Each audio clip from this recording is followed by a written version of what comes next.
Boa noite, pessoal. Sejam todos muito bem-vindos. Eu sou o Dr. Rafael Gomes, sou médico psiquiatra. E nessa live eu vou te falar 11 passos para fazer o raciocínio clínico de um ataque de pânico. Eu vou esperar alguns minutinhos para o pessoal ir entrando, me confirmando se o áudio está ok. Boa noite, Lúcia. Boa noite, Laísa. Boa noite, Paulo, Janeleide. Se vocês estiverem me escutando bem, digitem um ok aqui nos comentários, por favor, para eu saber que estamos escutando bem, me vendo bem. Eu vou esperar 2 minutos para o pessoal entrando, em respeito aos chegaram na hora. A gente vai começar 9:02. E eu queria que vocês me contassem também quem são vocês. Se vocês são psicólogos, médicos, pacientes, quem são vocês? E o tema de hoje, vamos falar sobre o raciocínio clínico de um quadro que vem sendo, infelizmente, muito comum hoje em dia nos consultórios, nas UBSs, nos prontos-socorros, que são os ataques de pânico. A gente vai falar sobre eles. Eu vou dar um passo a passo para você, profissional da área da saúde, que atende, que cuida de pacientes assim.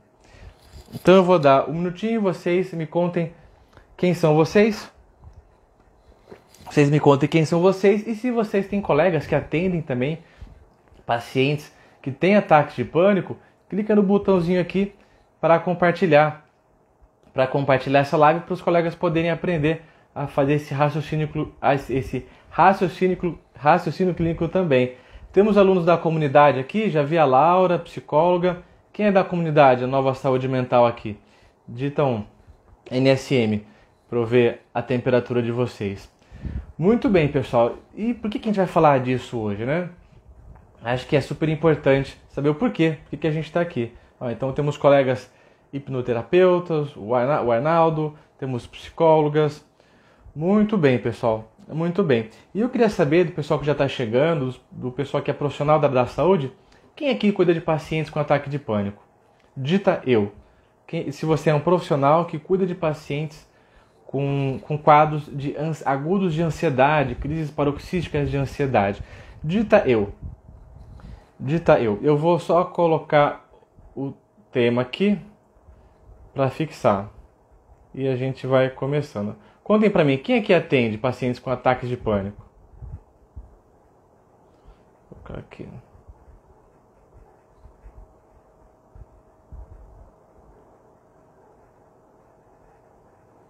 Quem está chegando agora, seja bem-vindo. Convido vocês a compartilharem essa live com outros colegas da área da saúde que também cuidam de pacientes com ataques de pânico, com crises paroxísticas de ansiedade. Então a Júlia, o professor Sérgio, meu colega lá da enfermaria de psiquiatria do Ouro Verde, muita gente cuidando de pacientes de pânico, né?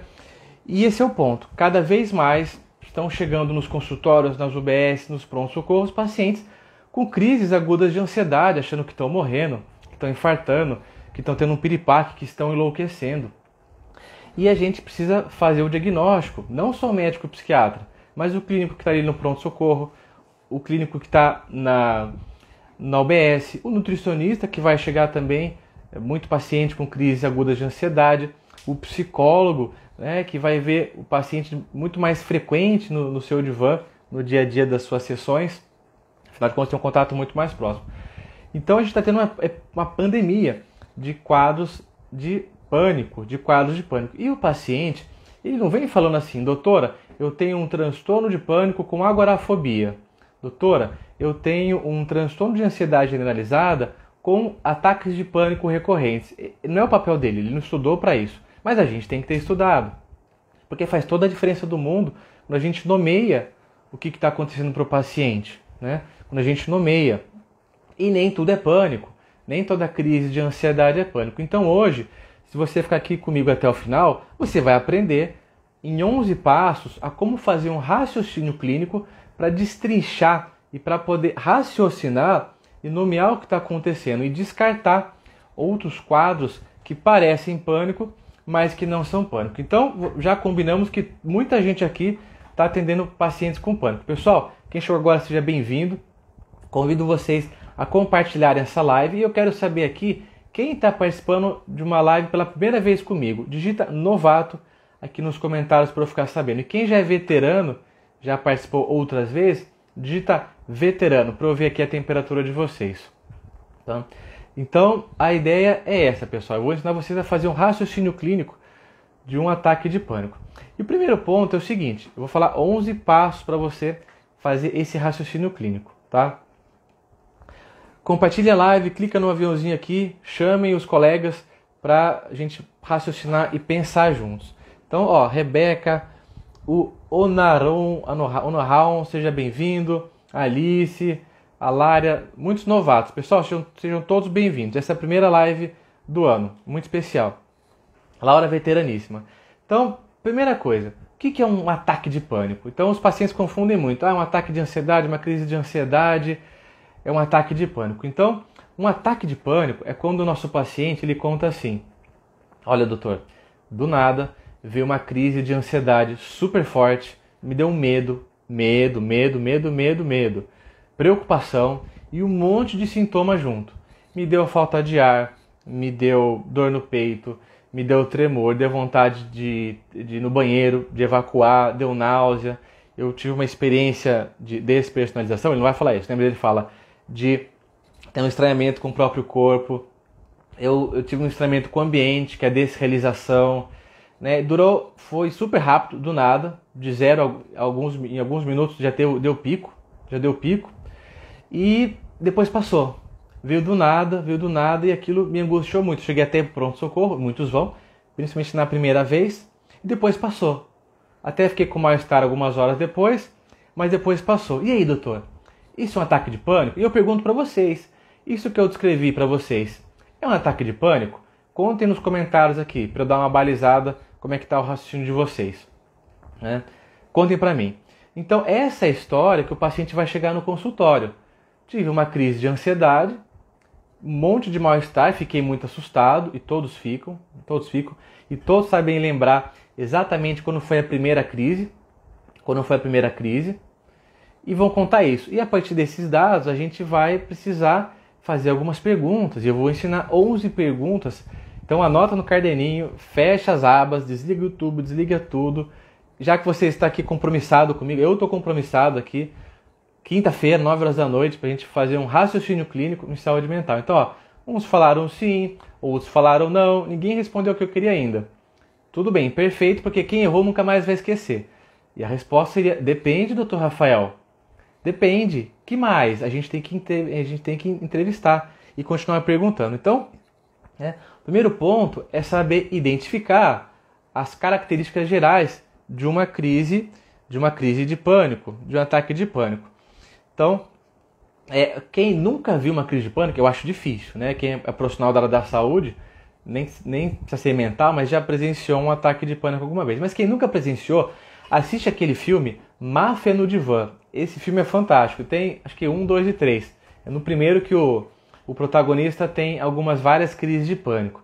Então, ilustra muito bem, né? O magnata, o poderoso chefão lá, chefe do crime, tendo um ataque de pânico. E por que é cômico esse filme? Porque o cara é super poderoso, não teme nada balança ele, nada o balança, e ele tem uma crise de ansiedade, assim, poderosa, né? Poderosa, tanto que ele vai procurar um psiquiatra. Não sei se eu atenderia um mafioso no meu consultório, acho que eu não teria essa moral.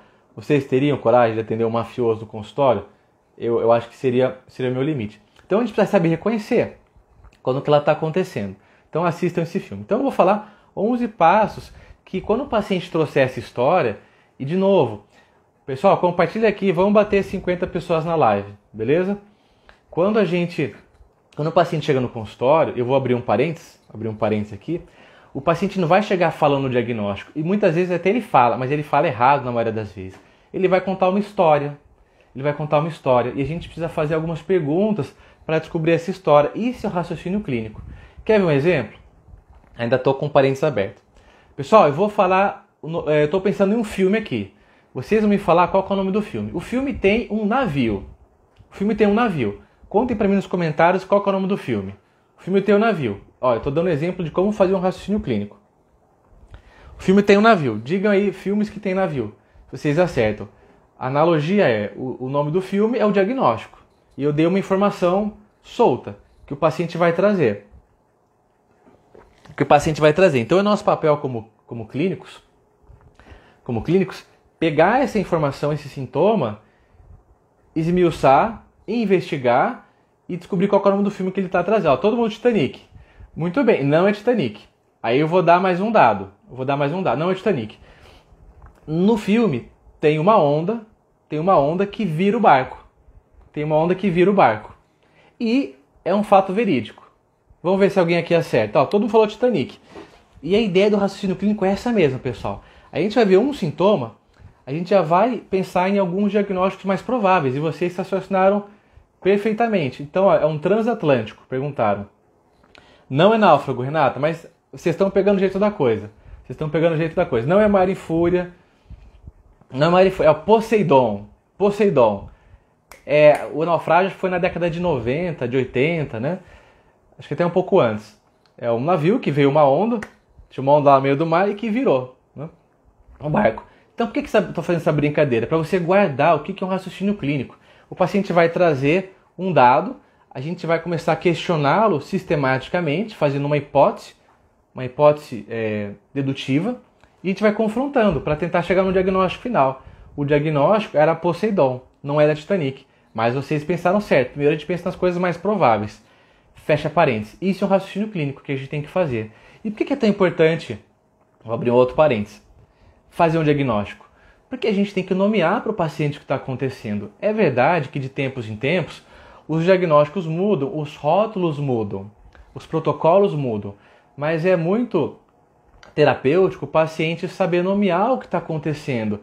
Faz toda a diferença um paciente que sabe falar se ele tem um transtorno de ansiedade generalizada, se ele tem um ataque de pânico com agorafobia, se ele tem uma fobia social com ataque de pânico.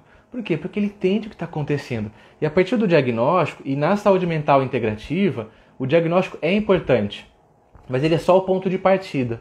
Mas a gente tem que falar de diagnóstico, tá?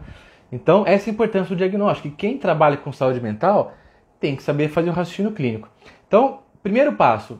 Então, o paciente vai chegar com uma informação. E vai ser essa informação. Ele vai falar da crise dele e vai falar dos comemorativos, dos sintomas que ele sentiu. E você vai perguntar dos sintomas, para tentar ver o checklist. Então, a primeira coisa que a gente tem que investigar, antes de dar o diagnóstico, é a seguinte. Fulano, você usou alguma substância psicoativa? Você está tomando algum remédio né? Por quê? Porque a gente sabe que no quadro do pânico, no ataque de pânico, acontece uma descarga de adrenalina, que é o hormônio que as nossas glândulas suprarrenais produzem, e que vai atingir o corpo inteiro, e vai acelerar o coração, e vai dar tremor nas mãos. Eu até fiz um post falando sobre isso hoje, dá uma olhada no feed depois.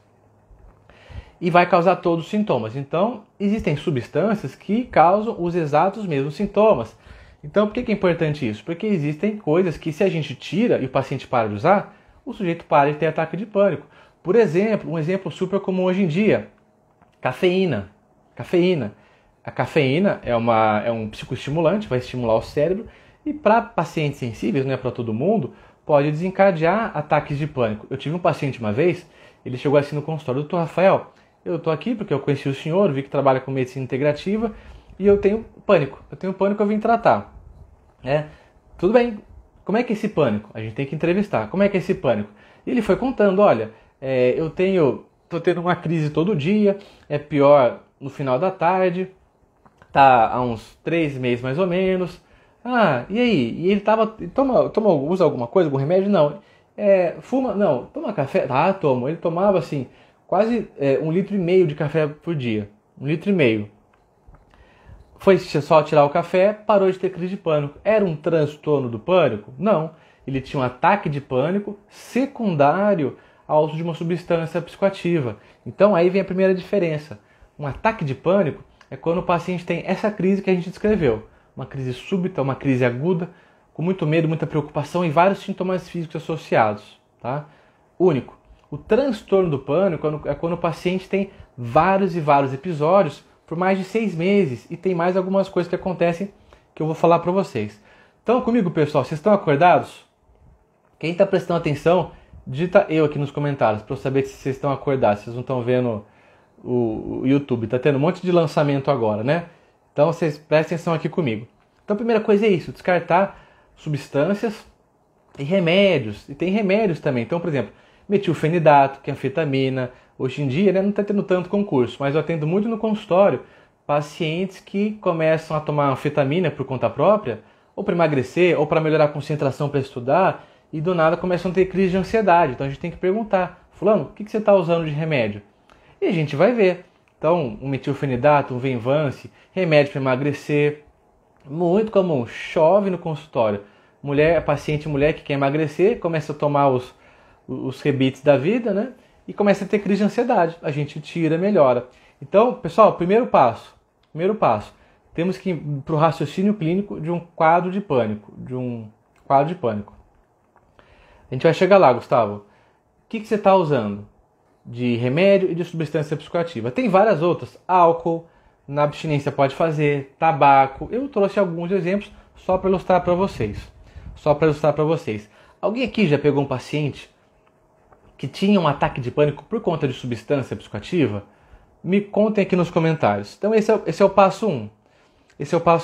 O segundo ponto é isso aqui que o Gustavo está falando. Existem condições de saúde, doenças que podem imitar os sintomas de um ataque de pânico? E tem várias.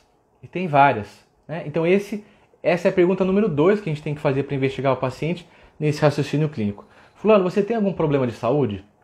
Se ele não tiver, a gente vai perguntar sintomas. Então o mais clássico, vamos ver se alguém aqui adivinha. Qual é a doença? Eu vou dar uma dica. Que está aqui na região do pescoço, que é mais comum de imitar sintomas de ansiedade, de ataques de pânico. Pessoal, estou gostando de ver. Compartilhem, não sejam egoístas. Cliquem no aviãozinho, compartilhem essa live para os colegas melhorarem o raciocínio clínico também e poder ajudar mais os pacientes. E não sair aquela coisa vergonhosa que tudo é ansiedade, né? Fobia, ansiedade, aí o paciente sabe falar, tag essa ansiedade. Isso, Elaine! Boa, Elaine! Mandou bem. Ó, o pessoal... a Lária quase acertou, mas é o contrário. Ó, vocês estão manjando muito. Hipertiroidismo, quando a tiroide funciona demais. O hipotiroidismo dá mais sintomas de depressão. Tá, pessoal? Então, quando a tiroide está funcionando muito, libera muito T3, T4 que vira T3, são os hormônios tiroidianos, e o sujeito ele pode ter crise de ansiedade. Então a gente pergunta, olha, fez exame da tireoide? E se ele falar que não, a gente pergunta alguns sinais. Olha, então você está tendo muito calor, tremor, como é que está o hábito intestinal, está tendo diarreia? A gente investiga outros sintomas de hipertiroidismo. E sempre a gente vai pedir um exame de tireoide. Então, um paciente que chega com uma crise de pânico típica e não tem a função tiroidiana investigada, assim, não tem nem conversa, não dá nem para falar que é pânico. Primeiro precisa investigar. Então essa é uma que tem que ter na manga. Existem várias outras, algumas mais raras, como feocromocitoma. Teve uma vez, não há tanto tempo, antes de eu sair de férias lá no hospital, tinha um paciente internado que ele fazia picos pressóricos. Batia 180, 200, do nada. E a gente foi investigar, ele estava com as catecolaminas aumentadas, né? Que isso acontece numa doença chamada feocromocitoma. É um tumor na suprarrenal que fica liberando catecolamina, que é a adrenalina. Aí o sujeito faz uns picos de pressão, fica ansioso, fica nervoso. Então é um diagnóstico mais raro, mas de novo, é uma doença que pode imitar. O Gustavo falou aqui da privação de sono. Quem não dorme não faz nada direito. Então, às vezes acontece, os pacientes que não dormem bem podem ter crise de ansiedade durante o dia. Então, pessoal, esse é o segundo passo.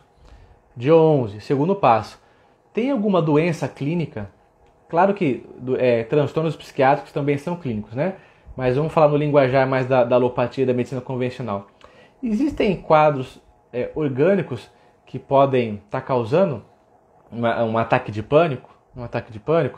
Então, essa é a pegada. A pergunta número 3. Então, descartou substâncias, descartou remédio, descartou problemas de saúde físico. O que a gente vai perguntar? Sujeito, essa paciente, Dona Maria, essas crises que a senhora está tendo, há quanto tempo a senhora está tendo? Ah, doutor, faz 1 mês. Não é pânico. No transtorno do pânico, tem que estar pelo menos há 6 meses. E o paciente ele tem que ter medo de ficar antecipando, ele fica antecipando e tem medo de ter outras crises, né? Porque uma crise é tão ruim, que ele acaba ficando com medo de ter novas crises. Nossa, e se eu for no cinema e tiver uma crise, como é que eu vou fugir? Como é que eu vou sair? Quem vai me ajudar? se eu for no mercado, se eu for na feira, então ele começa a antecipar. As crises têm que vir do nada, então não pode ter um gatilho claro. Ah, eu tenho crise quando eu vejo o cachorro, eu tenho crise quando eu entro na ressonância. Não é um transtorno de pânico, a gente vai falar, é uma fobia específica, tá?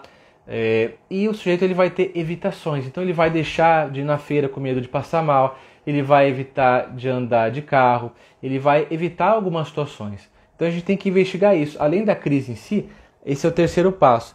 A crise tem que vir do nada, ela é inesperada, então, e ela vai gerar uma preocupação desproporcional no paciente, ele ficar meio que fantasiando se vai ter crise, como é que vai ser. Então esse é um ponto importante. Deixa eu tomar uma água aqui. Saúde, pessoal. Tchim, tchim. Então, esse é o terceiro ponto para a gente distinguir um ataque de pânico de um transtorno do pânico. De um ataque de pânico de um transtorno do pânico. Tá? O quarto passo. Dona Maria, as suas crises, elas acontecem em qualquer lugar ou tem algumas situações muito especiais, muito específicas que elas acontecem? Por exemplo, quem é que assistiu o filme O Discurso do Rei? Belíssimo filme, apesar da minha esposa ter dormido no cinema quando a gente foi assistir. Acho que ela estava de pós-plantão, né? Ela é médica pediatra. Na época foi na época da residência. Então ela dormiu no filme, eu fiquei lá vidradão e ela dormiu. O filme O Discurso do Rei conta a história real do rei Jorge... Qual Jorge que é mesmo? Oitavo? Não lembro. Que ele assume o trono da Inglaterra, baseado em fatos reais, e ele tem uma fobia social. Com as pessoas ele fala numa boa, mas quando vai falar para a nação, né? Imagina você falar para a Inglaterra inteira, põe o microfone ali. Não, se imagine falando para a Inglaterra inteira. Talvez desse uma tremida. Ele tremia muito, ele tinha uma fobia social. Então, quando o paciente ele conta assim, doutor, eu só tenho ataque de pânico quando eu vou fazer uma apresentação na faculdade, quando eu vou fazer uma apresentação no trabalho, quando eu vou me expor de alguma forma, que eu fico com receio das pessoas estarem me avaliando, o diagnóstico é uma fobia social com ataques de pânico. E essa que é a jogada. Em muitos diagnósticos clínicos psiquiátricos, o ataque de pânico ele é um especificador, ele não é o diagnóstico em si. Então tem o transtorno de pânico, que você entendeu, tem o quadro de pânico induzido por substância ou doenças, e tem várias condições médicas, psiquiátricas, diagnóstico psiquiátrico, que a gente pode colocar o especificador com ataque de pânico. Por exemplo, a fobia social, tá bom? Então imagina agora, eu estou falando com vocês, não é ao vivo, 60 pessoas aqui comigo, show de bola, pessoal, muito bom saber que tenho colegas empenhados em melhorar o raciocínio clínico, estão comprometidos a cuidar melhor dos pacientes, e eu estou aqui, juntar 60 pessoas numa sala é bastante coisa, né? Então imagina que eu tivesse um ataque de pânico aqui com vocês, e toda vez que eu vou fazer live eu tenho um ataque de pânico, eu teria uma fobia social com ataque de pânico, não um transtorno do pânico. Vocês percebem a diferença? E pessoal, vou abrir um parênteses, eu sou o rei dos parênteses. Faz toda a diferença quando a gente diagnostica correto. Quando a gente fala, é pânico. Não, é uma fobia social. A terapia vai ser outro esquema. O remédio vai ter algumas peculiaridades, então a gente precisa nomear. Gustavo, vamos chegar lá no TEPT, tá? Tá bom, pessoal? Então, passo 4. Alguém dita aqui, para vocês prestarem atenção e vocês guardarem. Quando a gente fala, a gente escreve, a gente guarda. Então, a cada passo que eu falar aqui, eu queria que alguém escrevesse aqui nos comentários, tá? Então, passo 4, que a gente vai perguntar para os pacientes. Ditem aí, situações sociais. Situações sociais, porque assim vocês escrevem, vocês leem e vocês guardam, tá? E eu fecha parênteses, abre outro parênteses. E eu conto essas histórias todas, pessoal, para vocês guardarem. Se tem uma coisa que é um porre, é aula em congresso, é aula de curso online, é um porre, porque é sempre a mesma coisa, é tudo ficar lendo slide, né? E a gente guarda através das histórias, é por isso que eu trago tanta coisa de filme lá nos stories também, porque a gente guarda histórias, o nosso cérebro funciona assim. E quando você for explicar para o seu paciente, eu quero que você roube as minhas histórias. Tem um livro que se chama Roube como um Artista. Roube as minhas histórias e conte para os seus pacientes, porque ele vai entender e ele vai lembrar. O nosso cérebro funciona assim. Por quê? Porque na época dos Homens das Cavernas, no final do dia, o que sobrava era a roda em volta do fogo, em volta dos fogos, e alguém contando uma história da caçada do dia, né? Para as pessoas suportarem aquelas adversidades, compartilharem. A gente funciona assim. A gente funciona assim. Então, roubem as minhas histórias e contem para os seus pacientes para eles entenderem. Indiquem filmes. Lá na comunidade Nova Saúde Mental, a gente tem discussão de filmes, né? Para falar, fulano, assista tal filme. Ele se identifica, ele entende o que está acontecendo. Fecha parênteses. Fecha parênteses. Então, é por isso que eu conto esses casos clínicos, essas coisas pessoais, inclusive minhas, né? Eu abro as cortinas dos bastidores aqui mesmo, para vocês guardarem, poderem ajudar mais os teus pacientes. Então, ponto 5. Ponto 5. Dona Maria, peguei a Dona Maria para Cristo aqui. O seu quadro de pânico, eles surgem a partir de um medo de um objeto muito específico ou uma situação muito específica? Ditem aqui para mim nos comentários. Medo de coisas específicas. Medo de coisas específicas. Esse é o ponto 5. Então ditem, escrevam 5. Medo de coisas específicas. Por exemplo, quem aqui das antigas, vamos ver, quem aqui assistiu Ace Ventura com Jim Carrey? Nossa, agora eu desenterrei, né? Agora eu desenterrei. Era um detetive que ele desvendava crimes de sumiço de animais, né? Aí tem um dos Ace Venturas que ele vai para a África que some um morcego. E ele tem um pavor de morcego. Até no final do filme, ele acha o morcego, ele pega assim o morcego, joga lá em cima e sai correndo para devolver o morcego. Ele tem um asco, é um medo desproporcional.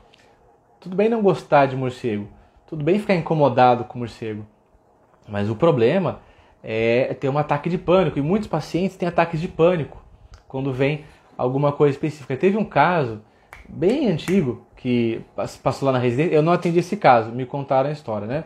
De uma senhora que tinha fobia de cobra. Fobia de cobra, olha só. E na nota de cruzeiro tinha cobra. Acho que era 5 mil, 50 mil cruzeiros, não lembro. Quem aqui lembrar, fala o valor da nota. E essa paciente, ela não conseguia nem pegar no dinheiro. Aí teve uma vez que ela estava no mercado, foi pagar alguma coisa e tinha dado lá um tanto, uma quantidade X de dinheiro, e ela falou assim, não, o vendedor, pode pegar o dinheiro aqui na minha bolsa. Aí ele olhou, como é não vou pegar o dinheiro na sua bolsa, não vou fazer isso, a senhora me paga. Não, pode pegar aqui na minha carteira, pega aqui na minha bolsa. E ela não conseguia nem pegar a nota para entregar para ele, ela tinha ataques de pânico dentro de um quadro de uma fobia específica. Existem várias fobias, fobia de barata, fobia de aranha, fobia de altura, né? Eu particularmente não gosto de altura, eu não tenho uma fobia de altura, mas eu fico desconfortável. Não tenho ataque de pânico, mas me deixa desconfortável. Então, tem fobia de agulha, tem fobia de lugar fechado. Então, quando o paciente ele tem um medo muito grande, desproporcional, que causa uma evitação, e quando exposto ele tem o ataque de pânico, ele não tem um transtorno de pânico. Ele tem uma fobia específica, e tem os nomes mais diversos, uma fobia específica, com um especificador de ataque de pânico. Vocês estão pegando a diferença? Então o raciocínio é esse. Tem algum outro transtorno psiquiátrico que a gente pode nomear os sintomas do sujeito?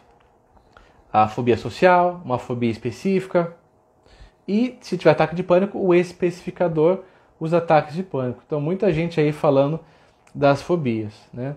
Das fobias. Ponto número 6. Passo número 6 para você perguntar para a Dona Maria. Lembrem da Dona Maria, né? Peguei a Dona Maria para Cristo aqui. Então, vocês vão digitar para mim. 6. Medo de separação de figuras importantes. 6. Medo de separação de figuras importantes. A gente vai perguntar. Isso normalmente é mais em criança. Viu?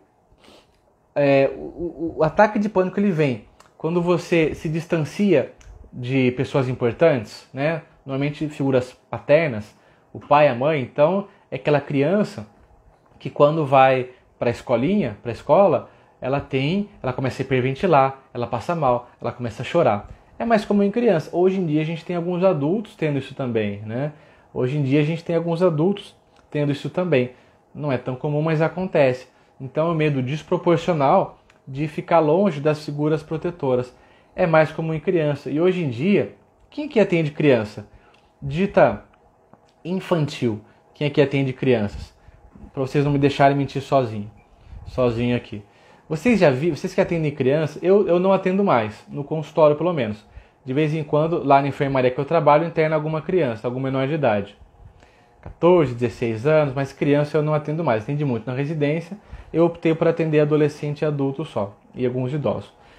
Mas as crianças estão chegando com ataque de pânico. Outro dia mesmo, transferiram para a enfermaria de pediatria, lá do hospital que eu trabalho, um garoto que estava tendo crise de pânico, para internar, porque estava tendo um monte de problema em casa, risco social. Então a criançada está tendo ataque de pânico. E um pediatra, um psicólogo infantil, ele precisa investigar. Como é que surgem essas crises? É quando separa do pai e da mãe? É quando vai para a escola? É quando o pai vai trabalhar? Então a gente precisa investigar isso, esse ponto número 6. Pessoal, fantástico. Obrigado pela ajuda de vocês. E vocês me ajudam, inclusive, a eu mesmo fixar essas coisas que eu estou falando. Então esse é o ponto feio. Ó, a Fabiana aqui atende criança. Então esse é o ponto número 6. Vamos lá, pessoal. Ponto número 7. Aí vocês vão escrever para mim aqui. Ponto número 7. Dona Maria, você teve alguma experiência traumática que você percebe que funciona como gatilho para suas crises? Teve alguma experiência traumática? Teve alguém aqui que tinha perguntado experiência traumática. Alguém da comunidade que perguntou aqui. Então, isso acontece. Quem já viu aquele filme Sniper, do Atirador de Elite? É um caso real também, de um sujeito que voltou da guerra lá do Iraque. E ele fica revivendo as experiências da guerra. Os sons, os barulhos, a estoura no escapamento, ele acha que é um tiro. Ele fica sempre tenso, hipervigilante. Ele tá lá numa cena, no consultório com a esposa que está gestante. Aí a médica obstetra afere a pressão arterial dele, está explodindo, né? O sujeito está os nervos à flor da pele. Então aquele sujeito ele tinha um transtorno de estresse pós-traumático. E é muito comum em pacientes que têm um transtorno de estresse pós-traumático, quando expostos ao ambiente que lembra de alguma forma o evento traumático, eles podem ter uma crise de pânico, né? Tive uma paciente que eu cuidei uma vez, quando eu estava trabalhando na UBS. Ela trabalhava num motel, como recepcionista do motel, e coitada, chegou um bandido para assaltar, passa o dinheiro, e ameaçaram jogar fogo dentro da cabine. Ela deu o dinheiro, mas mesmo assim eles tentaram jogar fogo lá dentro. Jogaram fogo, ela conseguiu escapar, e depois ela desenvolveu um TEPT, um transtorno de estresse pós-traumático. E quando ela, no caminho, ela era perto da casa dela, quando ela passava por alguns caminhos lá do bairro, ela lembrava e ela tinha ataque de pânico, né? Então ela tinha um transtorno de pânico? Não, ela tinha um transtorno de estresse pós-traumático, com ataques de pânico. Era um especificador. Tudo bem, pessoal? Estão me acompanhando? Vocês estão gostando? Vou fazer um parênteses. É o 10º parênteses que eu faço. Tá rolando uma live desse estilo assim, de raciocínio clínico? Tá gerando valor para vocês? Digitem valor aqui nos comentários para medir a temperatura, se esse tipo de live para profissionais da área da saúde vale a pena, se isso é útil para vocês. Digita aqui valor nos comentários. E se você está achando que é útil, compartilha, dá tempo ainda. Clica no aviãozinho e chama os outros colegas para participar aqui com a gente, para pensar junto o raciocínio clínico. Que é uma coisa que, até assim, nas faculdades de psicologia, Laura, minha colega Laura de casa já, né? Para os psicólogos, vocês aprendem esse tipo de coisa nas faculdades de psicologia? Raciocínio clínico? Contem para mim aqui nos comentários e compartilhem que ainda dá tempo. Se vocês gostarem, a gente faz várias outras depois. Tá? Ponto 7. Então, ponto 8. Vamos para o ponto 8. Então, digita lá, 8. Medo de doença. Digita aqui nos comentários. Medo de doença. Como é que se trata de medo de doença? Dona Maria, os seus ataques de quando quando você fica com medo de estar adoecida. Você não está sentindo nada, mas você fica com medo de ter um câncer, aí você passa perto do hospital, passa mal. Quando essa época de Covid tem acontecido muito isso. Nossa, será que dá uma tossida? Será que eu tô com Covid? Será que eu não tô? Aí vai hiperventilando e tem um ataque de pânico, né? E tem um ataque de pânico. Então, esse medo de doença, que antigamente era chamado de hipocondria, hoje em dia é chamado de transtorno de ansiedade por doença. Transtorno de ansiedade de doença. Então, olha só, parênteses. Minhas colegas psicólogas estão falando assim: aprendi mais na prática clínica, principalmente na enfermaria. Trabalhamos juntos, né, Laura? Na enfermaria. Fiz uma residência contigo. A colega Dana falou assim: quando a abordagem de faculdade é mais TCC, aprendemos um pouco, né? Aprendemos um pouco. E eu particularmente acho que o diagnóstico, sim, é só o começo, ainda mais uma abordagem integrativa. O foco são os sintomas, mas a gente tem que saber o diagnóstico. Mas o principal, pessoal, é para quem trabalha em equipe. É a linguagem comum, né? Falar o diagnostiquez, né, é a linguagem do profissional da área da saúde. Então, ao meu ver, é a minha opinião, tá? Não tem como cuidar de um paciente com quadro de depressão sem saber o que é depressão, sem saber a diferença da depressão de uma tristeza ou da depressão de um luto. Não tem como cuidar de um paciente de maneira assertiva com um quadro de pânico, com agorafobia, se não souber a diferença de uma fobia com ataques de pânico. Até para falar com um psiquiatra, com um nutricionista, né, ou o clínico também que cuida de paciente, é a linguagem comum. Tem um zilhão de diagnósticos. Eu não sei todos os diagnósticos do DSM, eu não sei, tem muito diagnóstico. Mas tudo bem, não precisa saber todos. Se você souber os mais comuns, você já vai conseguir discutir os casos com mais segurança, com mais propriedade, né? Então é uma coisa assim, que se você não sabe, tudo bem, não é culpa sua. As faculdades não ensinam mesmo, assim como não ensinam sobre psicofármacos também. Então a gente tem que perguntar isso para o paciente, fecha parênteses. Fulano, essa crise de pânico, ela vem por conta do medo do Covid, né? Contextualizando agora, por conta do Covid, ela vem porque você está com medo de ter um câncer, e quando você pensa nisso a crise vem? Quando isso acontece, esse é o passo 8, a gente fala que é um transtorno de ansiedade por doença, com ataques de pânico. Esse é o ponto 8. Ponto 9, pessoal. Então escrevam aí. Ponto 9. Dona Maria, o seu ataque de pânico vem desse jeitinho que você me contou, da crise de ansiedade. De novo, ela vai falar o sintoma, a gente vai pegar esse sintoma e vai esmiuçar para tentar fazer um raciocínio clínico. Ele vem quando você se expõe numa situação que você fica com um foco muito, muito forte numa preocupação obsessiva. Por exemplo, Dona Maria, você tem ataque de pânico quando percebe que tem uma impressão que a casa está suja e tem que ficar limpando 1 hora ali. Ou que a mão está contaminada de coronavírus porque encontrou outras pessoas e você fica lá esfregando até ficar em carne viva, e nessa ansiedade você tem uma crise de pânico. Ou se você tem uma crise de pânico quando você acha que, por exemplo, a porta de casa ficou aberta e você saiu para fazer uma viagem. E você fica com esses pensamentos intrusivos na sua cabeça e isso gera uma ansiedade tal que você tem um ataque de pânico. Nesse caso, pessoal, digitem aqui nos comentários. 8. Exposição ao foco de uma preocupação obsessiva. 8. Exposição ao foco de uma preocupação obsessiva. Eu estou falando do TOC, o famigerado TOC. Tem um filme, Netflix, chama Toque Toque.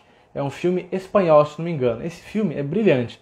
A psicopatologia é muito bem demonstrada. Eles mostram quase todos os tipos de toque que existem. De sujeira, de simetria, de tudo que vocês imaginarem. Assistam que vale a pena, tá? Assistam que vale a pena. Então, existem pacientes que têm um quadro de toque e que o toque é tão incômodo, que o paciente ele tem uma crise de pânico quando ele está exposto ali àquela situação. Que ele fica tendo os pensamentos ruminativos intrusivos e ele tem uma crise de ansiedade. Então, a gente não vai falar, olha, você tem um transtorno de pânico. Não, a gente fala, você tem um quadro de um transtorno obsessivo compulsivo com um especificador de ataques de pânico. Vocês vão vendo como fica mais elegante, como fica mais descritivo, inclusive, para a gente ajudar o nosso paciente a entender e nomear o que está acontecendo com ele. E a importância do diagnóstico, entre outras coisas, é o paciente assimilar e ele saber, nossa, que eu tenho um nome, outras pessoas têm isso também. Então, obrigado, Andréa. 9, exposição toque. Lembra do toque que está valendo. Tá? Vamos ao 10. 10. Dona Maria, o seu ataque de pânico, ele vem em função de preocupações com coisas cotidianas do dia a dia? Então, 10. Eventos do dia a dia. 10. Eventos do dia a dia. A gente vai perguntar isso. Por quê? A Dona Maria vai falar assim, doutor Rafael, é isso mesmo, eu fico preocupada com o trabalho, com a família, com a casa, com a faculdade, eu fico sempre antecipando os problemas, e eu vou dormir, eu não consigo desligar a cabeça, eu estou sempre tensa, com os nervos à flor da pele, a ansiedade fica o tempo todo, mas em alguns momentos dá essas crises. Em alguns momentos dá essas crises. Eu estou falando de um quadro, de um TAG, de um transtorno de ansiedade generalizado com ataques de pânico. E, de novo, é diferente de um transtorno do pânico. É diferente, né? E o tratamento vai ter algumas nuances, inclusive. E esse, pessoal, é um dos diagnósticos mais comuns de tudo isso que eu estou falando. Então, o paciente ele já é tenso o tempo todo, já é nervoso, já é estressado, já tem dificuldade em relaxar. Ele vai contar que saiu de férias, não conseguiu relaxar. A gente pergunta, como é que foi teu final de semana? Ele fala, nossa, foi uma porcaria. Eu fiquei nervoso, fiquei pensando no trabalho, não consegue relaxar. Tem um filme muito legal, é um filme francês da Amélie Poulain. Ela tem TAG no filme, ela está sempre ligada, é muito bonitinho o filme. Né? E tem uma frase do filme dela que ela fala assim, eu vou colar aqui de mim mesmo. A ansiedade sobre a passagem do tempo nos faz falar sobre o tempo. Eu vou repetir. Frase da Amélie Poulain. A ansiedade sobre a passagem do tempo nos faz falar sobre o próprio tempo. Né? Então o ansioso, o pessoal com TAG, ele fica ansioso com a própria ansiedade. E às vezes isso culmina no ataque de pânico, né? Mas que é um especificador de um transtorno de ansiedade generalizada. E o último ponto, o passo número 11, é um passo que na verdade é o mais óbvio, mas é o que eu menos vejo os colegas prestarem atenção e investigarem e levantarem essa hipótese, tá? Que é a seguinte, passo 11. Dona Maria, o seu ataque de pânico, ele aconteceu numa situação que você estava num perigo iminente, né? Você estava num perigo iminente, então o ponto 11 é assim, para vocês escreverem. 11. Justificado pelo contexto. Justificado pelo contexto. Vou repetir. Justificado pelo contexto. Como assim, Rafael? É normal ter crise de pânico? É. 1 a cada 3 pessoas vai ter um ataque de pânico ao longo da vida. Um ataque de pânico. Como assim? O sujeito foi assaltado. Colocaram uma arma na cabeça. Ele pode ter uma crise de pânico ali. Ou depois. Né? Por quê? Porque ele está numa ameaça. Ele está numa ameaça iminente de morte. Ele pode morrer ali. Uma mulher que é violentada. Uma pessoa que fica presa no elevador. O sujeito que ficou preso lá nas Torres Gêmeas. Agora eu desenterrei, hein? No 11 de setembro. Ele não consegue sair, o prédio vai cair, ele tem um ataque de pânico ali. É normal? É. O nosso corpo, ele é preparado para situações de emergência, né? E eu costumo explicar assim para os pacientes. Então, pega essa para você explicar para os seus pacientes o que é um ataque de pânico. Então, imagina que o teu corpo é um carro. É um carro. E um carro novo que tem alarme. Tem um belo alarme, que faz aquele barulhão. Aí você vai falar assim para o seu paciente, Dona Maria, o pânico é assim, imagina que você tem um carro. Aí o carro tem alarme. O que acontece se um bandido for tentar roubar? Ele quebrar o vidro, ficar balançando o carro para tentar abrir? A Dona Maria vai falar o quê? Vai tocar o alarme. Por quê? Porque o alarme está ali para proteger, para avisar, sinalizar para as pessoas que o carro está sendo roubado. Perfeito, Dona Maria. Agora imagina que o alarme do carro é tão sensível, mas é tão sensível que se um passarinho pousar lá no capô do carro, o alarme vai tocar. O que vai acontecer? Aí a Dona Maria vai falar assim, doutor, Aí não é tão bom, né? Porque talvez fique tocando toda hora, porque se ficar pousando passarinho, isso só vai criar bagunça, né, para a vizinhança. Perfeito, Dona Maria. Agora imagina assim, imagina que o alarme toca se bater um vento. Aí é desgraça completa, né? Aí ninguém vai ter paz. E é exatamente isso que acontece na mente dos nossos pacientes, no organismo, que tem ataques de pânico, que tem transtorno do pânico. Transtorno do pânico. O alarme toca do nada. O alarme toca do nada.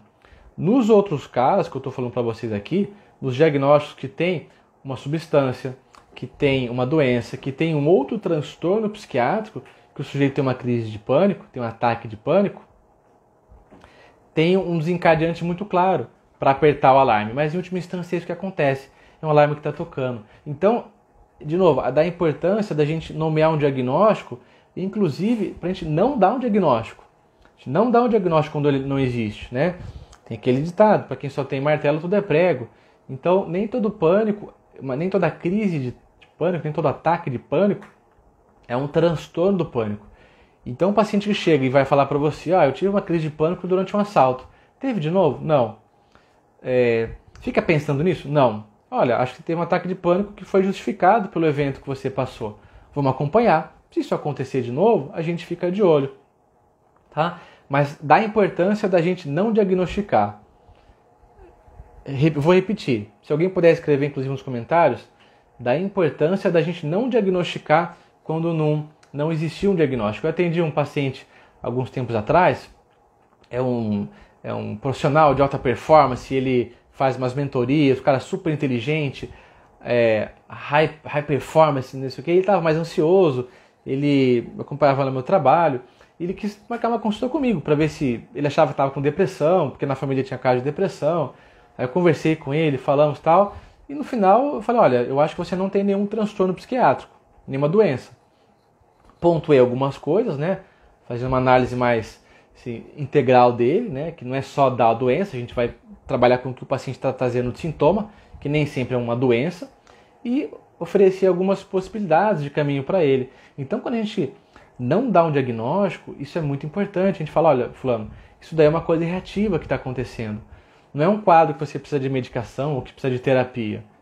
Então, esse, pessoal, ao meu ver, é o ponto mais importante. Por quê? Porque é o mais comum. É o mais comum. As pessoas têm ataques de pânico. É uma coisa comum de acontecer. O problema é quando ela fica vindo toda hora, ou quando ela surge em outros contextos. Combinado, pessoal? Então, retomando, para a gente enxugar, né? Quais são os 11 passos? Falta um dedo. Os 11 passos para você perguntar para o seu paciente, para você investigar, e você gasta 1 minuto fazendo isso, para você poder chegar ao diagnóstico de um transtorno de pânico e para você poder raciocinar o que é esse ataque de pânico que o paciente está trazendo. Então o paciente vai trazer um sintoma, a gente vai pegar esse sintoma e vai fazer um raciocínio clínico, hipotético dedutivo, para tentar chegar no nome do filme. Lembrem do Poseidon. Lembre do Poseidon, tá? Lembre do Poseidon. Então a gente vai perguntar, essa live vai ficar salva direto, tá, pessoal? Para vocês verem e reverem. Dona Maria, ponto 1. Tá usando alguma coisa? Remédio, droga, rock and roll? Tá usando alguma coisa que possa imitar os sintomas de pânico? Ponto 2. Tem algum problema de saúde? Como é que tá a tireoide? Principalmente. Problema de saúde que está imitando? Ponto 3. Essas crises aí, elas são recorrentes? Você fica pensativa, com medo de acontecer de novo, fica evitando, está acontecendo há mais de 6 meses, aí é um transtorno de pânico. Ponto 4. Dona Maria, ela acontece só em situações especiais? Situações sociais? Vai fazer uma apresentação, vai falar em público, tem crise? Aí é uma fobia social com quadros, com ataque de pânico como especificador. Dona Maria, você tem um medo específico? Medo específico? Tem ataque de pânico quando vê barata. Tem ataque de pânico quando vai tirar sangue. Aí é uma fobia com ataque de pânico. Dona Maria, aí é mais pro Joãozinho, né? Viu? O João, para quem atende criança. O Joãozinho tem ataque de pânico só quando vai para escola, que fala tchau para a mamãe. Então a gente pensar num transtorno de ansiedade por separação com especificador de ataques de pânico. Traumas. Dona Maria, passou por algum assalto, experiência traumática, fica lembrando dela, fica sonhando, revivendo, fica olhando pelos cantos de hipervigil, aí tem um ataque de pânico quando lembra do evento traumático, um transtorno de estresse pós-traumático com ataques de pânico. Medo de doença, lembra do Woody Allen. Quem é que gosta do Woody Allen? O Woody Allen é fantástico, né? Ele é o diretor mais psicanalítico que existe. Todo filme dele tem uma psicopatologia super legal. Super legal. Então, Dona Maria, vem um ataque de pânico só quando ficar pensando no Covid, que está doente, que vai morrer, que está com câncer. Um transtorno de ansiedade por doença, antiga hipocondria, com especificador de ataque de pânico. Passou 8. Passou 9. Toque. Fulano, você tem pensamentos intrusivos? Aí quando ficam vendo esses pensamentos contra a força de vontade, tem ataque de pânico. Então é um toque com ataques de pânico. Dona Maria, tag. Você fica ansiosa o tempo todo, sempre antecipando o problema, não consegue relaxar. E aí tem um pico de ansiedade com a crise. Um tag com ataques de pânico. E por fim, se é justificado. Colocar uma arma na cabeça da tua mãe se tem um ataque de pânico, tudo bem, você é um ser humano. Né? Você é um ser humano, tudo bem. Combinado, pessoal? Ficou claro? Esse conteúdo foi relevante para vocês? Se foi, para compartilhar esse live com os outros. E eu queria falar, para a gente encerrando, e agora é o mais importante, que isso daqui é a ponta do iceberg. Então, na saúde mental integrativa, que é a proposta que eu tenho, que eu acredito e que eu respiro, né, no meu dia a dia, o diagnóstico ele é essencial, mas ele é o ponto de partida para outras coisas. Né? Para a gente prescrever uma medicação psicotrópica, para propor uma psicoterapia, para propor práticas complementares. E uma das ferramentas principais para o tratamento do pânico, do ataque de pânico de quase todos os transtornos psiquiátricos, é o uso de medicação psicotrópica. Né? Quem aqui tem pacientes que usam remédios psicofármacos? Enquete só para os colegas profissionais. Não, só para os colegas profissionais não. Para todo mundo. Se você é profissional, o seu paciente, você tem algum paciente que usa remédio psiquiátrico? E se você é paciente, você usa algum psicotrópico? Digitem remédio nos comentários aqui. E com isso em mente, sabendo que a gente está numa pandemia não de coronavírus, mas de uso de psicofármacos, por um lado, e por outro lado, eu sei que nas faculdades a gente não aprende direito, né, na graduação, sobre como orientar os pacientes sobre os psicofármacos, seja na faculdade de psicologia, na faculdade de medicina, muitas vezes, na faculdade de nutrição. E a gente tem essa enxurrada de pacientes chegando, usando psicotrópicos, mas a gente não sabe orientar, porque não ensinaram pra gente. Né? Eu vou fazer novamente um evento online, gratuito, de 4 dias, do dia 1º ao dia 4 de fevereiro. Estou contando para vocês em primeira mão, gratuito, onde eu vou passar o máximo de informação que eu sei sobre psicofármacos, para você poder ter mais segurança, mais clareza para orientar os seus pacientes sobre as medicações psicotrópicas que tanta gente está usando.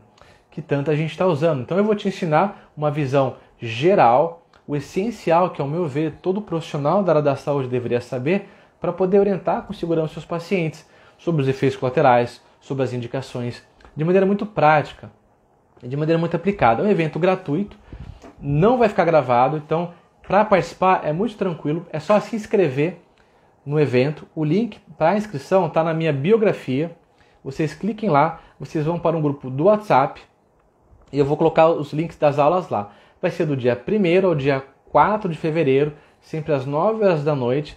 Anotem da agenda, se preparem. Quem participou da última edição? Teve uma edição já. Quem participou? Conta aqui nos comentários se gostou, se vale a pena. Se você já participou, recomendo participar novamente, porque vai ser um conteúdo ainda mais denso, melhor, mais material de apoio, tá? Então, participa, né? Participa. Isso que eu vou dar, tem gente vendendo por aí por muita grana, inclusive. Né? Eu recebi um patrocinado esses dias, um curso de psicofarmacologia, 4 encontros também, coincidentemente. Quanto que estava? Cada módulo era R$299. Cada módulo. Eu vou dar de graça. Eu podia cobrar mole por esse conteúdo, mole. Mas eu não vou, tá? Eu quero dar de graça, por quê? Porque eu quero que mais colegas saibam sobre os psicofármacos. para poder orientar melhor os pacientes nessa pandemia que está acontecendo. Tá? Ó, muita gente participou aqui então. A colega psicóloga Maria, né? Beleza, pessoal. Então, para se inscrever é muito tranquilo. Entra no link da minha biografia, vai clicar no link, vai para o grupo do WhatsApp para você ser notificado, tá? Para notificado. Vão ser 4 dias de evento.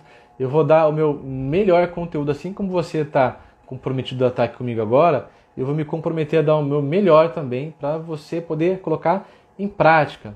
E não vai ser nada viajar na maionese, vai ser um conteúdo muito prático e de um jeito que eu não vejo ninguém por aí dar. Por quê? Porque eu vou trazer a minha experiência clínica. De novo, assim, eu sou um psiquiatra jovem, não tenho décadas de experiência, não sei muita coisa, mas tem muita coisa que eu sei e eu acho que eu posso ser útil, e eu acho que eu posso ajudar você, tá? De uma coisa que tem um gap, que você não aprendeu na faculdade. Eu tô aqui para te ajudar nisso. Então aproveita essa oportunidade, não vai ficar gravado dessa vez, não vai ficar gravado. Quem quiser participar tem que estar inscrito. Então vocês cliquem lá no link da minha biografia, convidem os colegas de vocês para participarem também. A gente vai fazer discussão de caso clínico. Ó, a colega Laura participou, gostou. Tá bom, pessoal? Então é isso. Agradeço a presença de todos. Espero que tenha gerado valor para vocês. Eu vou encerrar. Já são 10 horas da noite. E compartilhem, façam os raciocínios clínicos. Compartilhem, assistam de novo depois. Eu vou dar uma missão para vocês. Vocês topam a missão? A missão é o seguinte. Eu quero que no próximo atendimento que você fizer, que você atender um paciente com ataque de pânico, que você faça esse passo a passo. Aliás, eu queria que eu vou te desafiar você escrever esse passo a passo num caderno, escrever esse passo a passo, você tirar uma foto, você colocar nos seus stories, você me marcar. Para quem não assistiu a live, poder pelo menos ver a sua cola. Vai ser você ajudando os outros colegas, não mais eu. Então você escreve esse passo a passo que eu falei aqui, se você prestou atenção. Se você chegou agora, assiste a gravação. Você vai escrever esse passo a passo, você vai tirar uma foto desse passo a passo e você vai me marcar nos seus stories para ajudar os seus colegas da área da saúde mental. Combinado? Então se inscrevam na comunidade. Se inscrevam no evento. No final do evento eu vou abrir as vagas para a comunidade. É uma comunidade que eu tenho para profissionais da área da saúde que queiram não só reduzir os sintomas, mas que queiram ir mais no núcleo da doença do paciente. Então eu ensino psiquiatria com abordagem integrativa, saúde mental com abordagem integrativa. Eu vou falar mais depois como é que vai funcionar.